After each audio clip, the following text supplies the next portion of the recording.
someone say, don't chase the outcome, walk the path.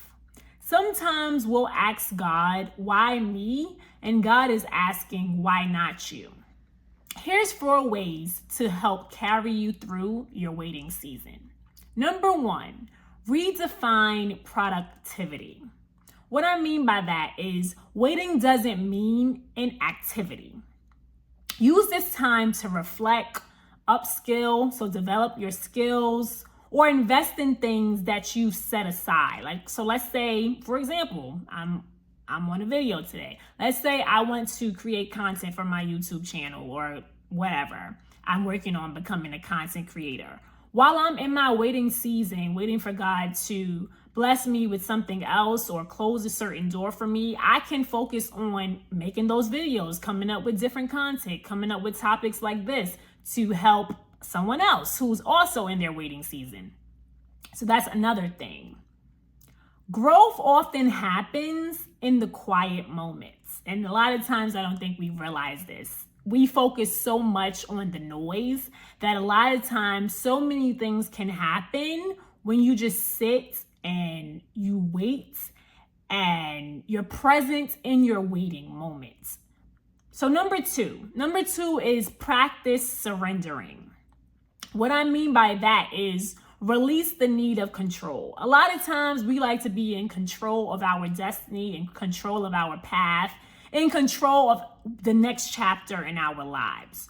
While that is important, this doesn't mean that you should give up on your goals, but trust in the timing. A lot of times you'll hear a phrase where people will say, trust the process. So that's the thing. You just have to trust the process and surrender. Don't try to be in control. Don't try to have your hands in everything, but surrender. And when I say surrender, for me, surrendering to me is surrendering to God.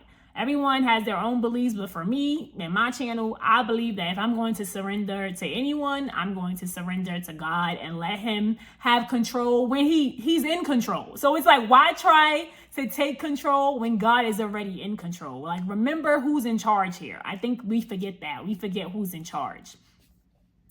So finishing up the practice surrendering point is things unfold a lot of times when we stop forcing them. So once you stop forcing, trying to get to that next level, as long as you put in the work and you pray and do whatever you need to do to ensure that you are hand in hand with God, then it's going to work out. Number 3 is find peace in the present. Joy isn't reserved for the win, right? It's found in the now. So a lot of times we're focused on, and I'm very guilty of this myself. I'll be like, oh, I'm going to be happy once I get X. Oh, I'll be satisfied and like content with my life once I reach Y goal. And you shouldn't think like that. You should celebrate the small wins and cherish those moments now so that they're not overlooked because you're so focused on the future.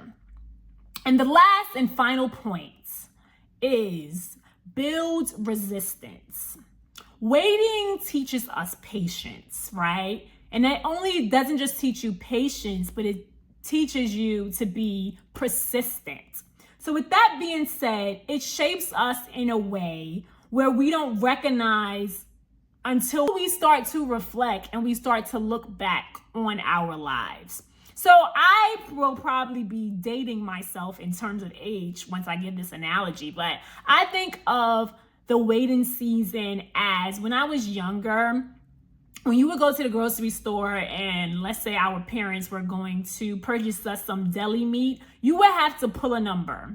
And in order to get your order, let's say you're ordering a half a pound of ham and a half a pound of provolone cheese or whatever your order may be, right? You had to, it was like this little red, I guess, I don't know if it's considered a machine, but it was like this red holder, I guess is a better word. It was like this red holder and you would pull a number from this red holder.